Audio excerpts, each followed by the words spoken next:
물질의 자성 공부 한번 해보도록 하겠습니다. 자성이 뭐냐면 물질이 자석에 반응하는 성질을 자성이라고 불러요. 그러니까 자석에 붙냐 안 붙냐 이걸 얘기하는 겁니다.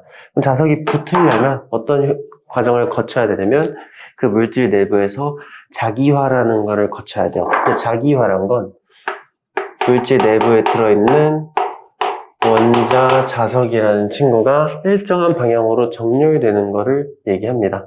이 원자 자석이 어떻게 생기는 건지 원인부터 한번 보고 가도록 하겠습니다.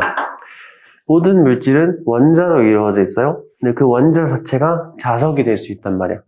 그 원인이 뭐냐면 보통 두 가지 원인을 예로 들 수 있는데 첫 번째 원인인 전자의 궤도 운동 한번 볼게요.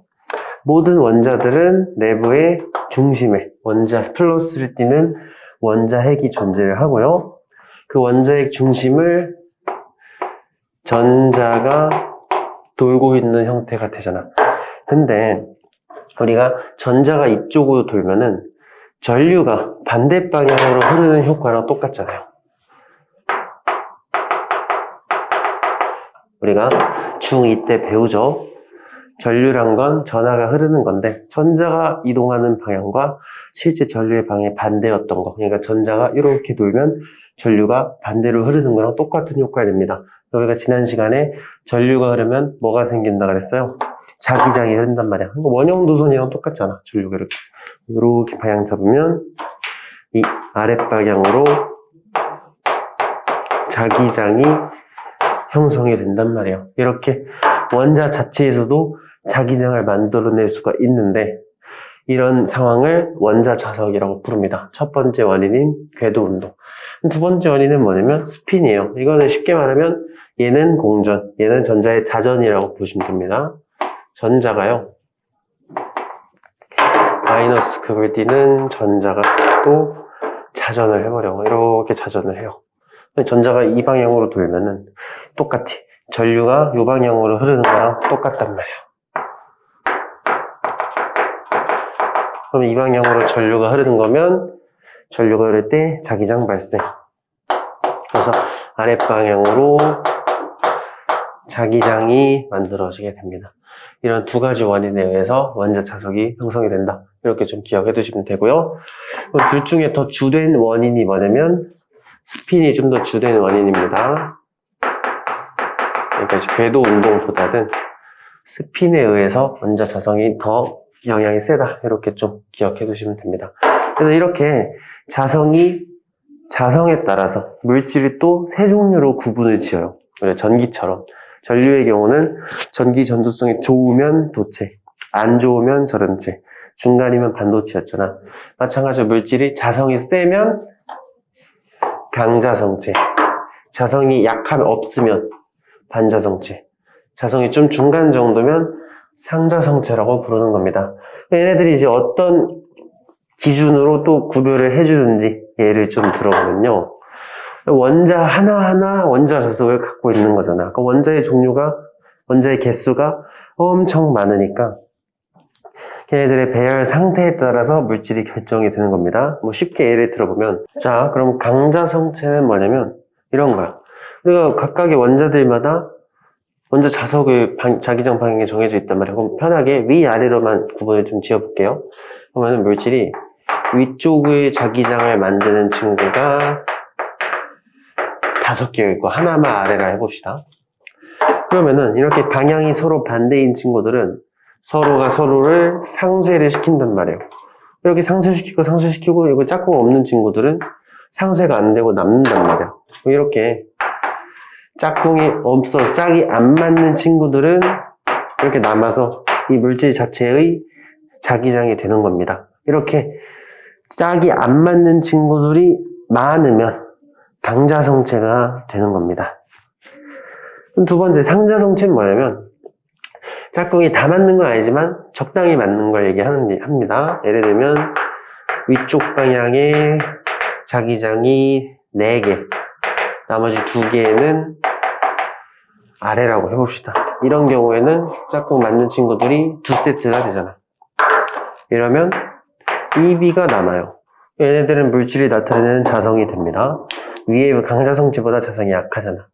이렇게 자성이 좀 중간 정도의 자성을 갖는 물질들을 상자성체라 그러고요. 대표적인 상자성체는 알루미늄, 마그네슘, 뭐 종이, 산소 이 정도 있습니다.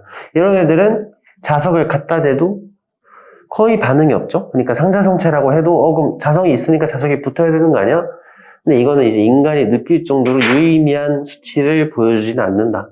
그러니까 이제 알루미늄 이제 음료수 캔이잖아. 거기에 자석 갖다 댄다고 붙지 않죠? 자성이 있긴 있는데 그렇게 인간한 게 티날 정도로 많지는 않다. 이렇게 기억해 두시면 되고요. 반면에 이런 애들은 자석 갖다 대면 턱 하고 붙어버리잖아. 원자 자석이 매우 많으니까 그렇게 좀 이해해 주시면 됩니다. 마지막으로 반자성체는요. 짝꿍이 완전히 맞는 거야. 이렇게 완전히 맞아버려서 전부 다 상쇄가 돼버려. 이래버리면 내부 자기장이 그냥 0이 돼버린단 말이야. 이런 경우는 반자성체가 되고요. 대표적인 물질로는 구리, 금, 유리, 물 이런 애들이 반자성체라고 보실 수가 있겠다. 이런 식으로 구분해 주시면 되고 대표적인 예시 어느 정도 암기가 필요하니까 해주셨으면 좋겠습니다. 그럼 각각의 자성체가 나타나는 특징을 한번 볼게요.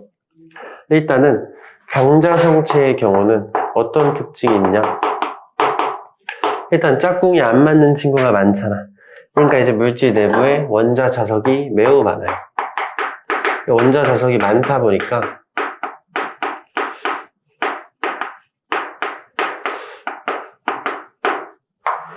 너무 많으니까 주변에 있는 애들끼리는 같이 정렬이 되는 거야. 이때 이렇게 주변에 있는 애들끼리 같이 정렬이 돼서 어떤 일정한 구역을 형성하는데요. 그 구역을 자기 구역이라고 불러요. 그러니까 자기 구역이 존재하면은 강자성체구나. 이렇게 좀 보시면 되고요. 그럼 이제 외부 자기장을 강자성체에 가하면 어떻게 되는데, 이제 여기다 자석을 설치하는 거야. 그러면은 자석에서 자기장이 이렇게 나오겠죠?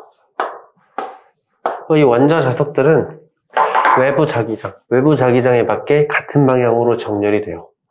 그래서 오른쪽이니까 얘도 오른쪽으로 내부의 원자 자석들이 정렬이 돼버리는 거야. 그럼 지금 보면은 이제 여기서 이렇게 빠져나가겠죠? 여기가 이 물질, 이 강자성체 입장에서 여기가 새로운 N극이 되는 거고 이렇게 S극이 되는 거야. 이런 식으로 정렬되는 현상을 자기화라고 부르는 거예요. 사실 봐봐. N극, S극이니까 딱 붙는 거지. 그러니까 철에다 자석 갖다 대면 달라붙는 이유가 이렇게 되기 때문에 그렇다. 이렇게 이해해 주시면 되고요.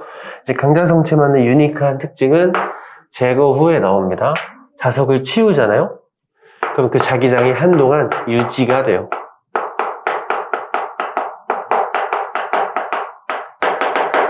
이렇게 유니크한 특징들은 기억을 꼭 해주시길 바랍니다. 그럼 상자성체는 어떨까? 상자성체의 경우는 원자 자석이 있긴 있는데 많진 않아요. 그러다 보니까 무작위 배열이 되어 있는데 그 수가 많지 않아서 자기 구역은 존재하지 않는다. 그러니까 이제 자기 구역 유무로 있으면 강자성체, 없으면 상자성체 이렇게 기억하셔도 좋습니다. 여기다 자석을 갖다 대면 어떻게 될까요? 같은 방향, 같은 방식으로 정렬이 됩니다. 정렬이 되는데 원자 자석이 많진 않다 보니까 강하게 자기화되진 않겠죠. 그러다 보니까 이제 자석이 되긴 하는데 원래는 이론상 붙어요. 근데 이제 사람한테 티날 정도로 그렇게 강하게 붙지는 않기 때문에 사람은 좀 느끼기는 힘들다. 치우면 어떻게 돼? 제거하면은 우리가 자석이 많지 않기 때문에 그냥 원상복구가 돼버린다. 이렇게 기억을 해주시면 됩니다. 마지막으로 반자성체입니다.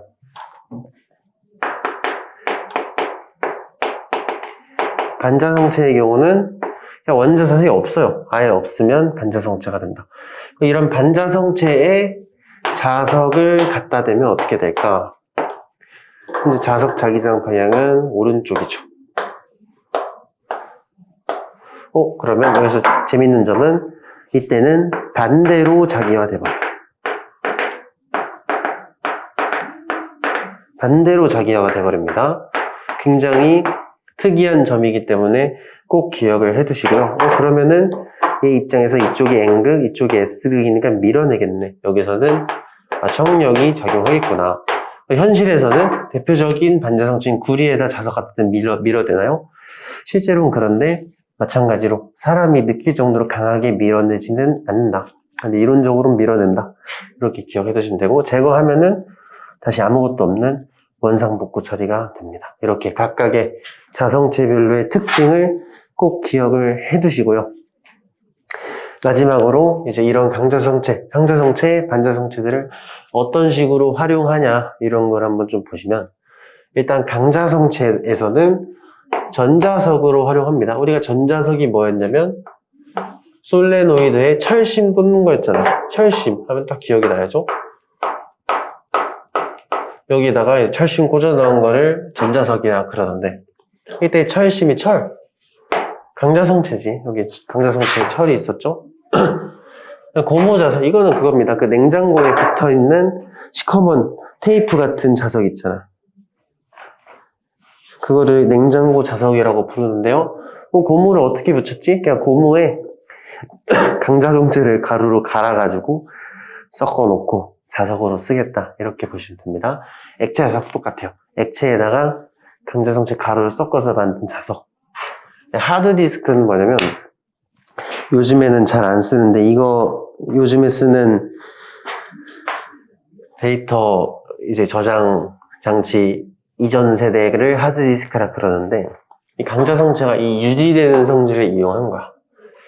우리가 강자성체를 이용해 어떻게 그럼 정보 기록하나요? 만약에 이제 위로 자기화 시켜놓으면 강자성체니까 위로 이제 자기화가 유지가 되겠죠? 위, 아래, 위, 아래, 뭐 이런 식으로 저장을 해요. 이게 유지가 된단 말이야. 자기 정보가요. 또 우리가 아시다시피 컴퓨터라는 건, 컴퓨터 언어는 0과 1밖에 없잖아. 그래서 위로 정렬된 거 1로 대응시키고 아래를 0으로 대응시키면 이 자기화 배치가 1, 1, 0, 1, 0으로 대응이 된단 말이야. 이런 식으로 정보를 저장했다는 뜻입니다. 유지되는 성질을 이용해가지고요. 그 다음에 상자성체의 이용으로는 뭐가 있냐면 액체산소라는 예시가 있는데, 그러니까 우리가 산소도 여기 지워졌는데 대표적인 상자성체 중에 하나란 말이에요. 근데 산소가 기본적으로 기체인데 액체산소란 건 산소를 액체로 만들었다는 거잖아. 그럼 산소의 끓는 점보다 더 차갑게 만들어줘야 산소가 액체가 되거든요. 근데 산소의 끓는 점은 영하 180도보다 더 차갑단 말이야. 그럼 이거를 만들었으면 굉장히 차가운 물질이겠죠? 그럼 보관이 어려워. 너무 차가우니까. 그래서 상자성체임을 이용해가지고, 이제 우리가 이제 티가 날 정도로 붙는 게 아니라 그랬지. 아예 안 붙는, 이론상 붙잖아. 그러니까 그 자석을 이용해서 이제 보관을 하겠다, 이 소리 하는 겁니다. 이게 자석 사이에 끼워 넣는 거야. 액체가 된 산소를 자석 사이에 끼워가지고 이게 매달려 있게 보관을 한다는 뜻입니다. 반자성체 예시로는 이제 초전도체가 있는데요. 이 초전도체라는 게 뭐냐면,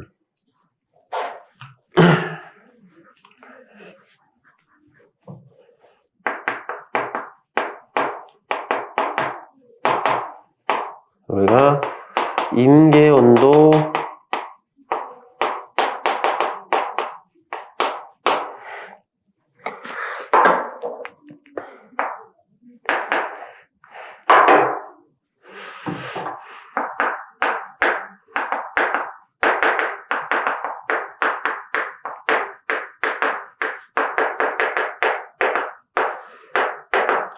자, 임계온도. 여기서 이제 임계라는 말이 뭐냐면 특정 물리적 현상을 일으키기 위한 조건 정도라고 보시면 돼요. 그러니까 이 임계온도 이하라는 조건을 맞춰주면은 초전도 현상이라는 게 발생을 합니다. 초전도 현상이 뭐냐?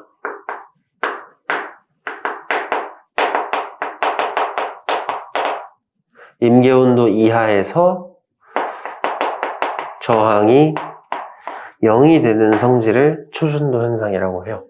저항이 0이 되면 뭐가 좋은데요? 우리가 ohm의 법칙에 따르면 이렇게 됩니다. 얘가 거의 0에 가까워지면은 약한 전압으로도 굉장히 강한 전류를 뽑아낼 수가 있어요. 그래서 이걸 이용해서 막 전자석을 만들기도 하고 그렇게 합니다. 특히 자기부상 열차 같은 거를 만들려면 굉장히 강력한 전류가 필요하겠죠? 근데 반자성체로 코일을 만들면 전류가 엄청 세기 때문에 자기장도 엄청나게 세게 만들어집니다. 그 다음에 이 초전도 현상 말고도 두 번째 현상이 이 마이스너 효과라는 게 있는데,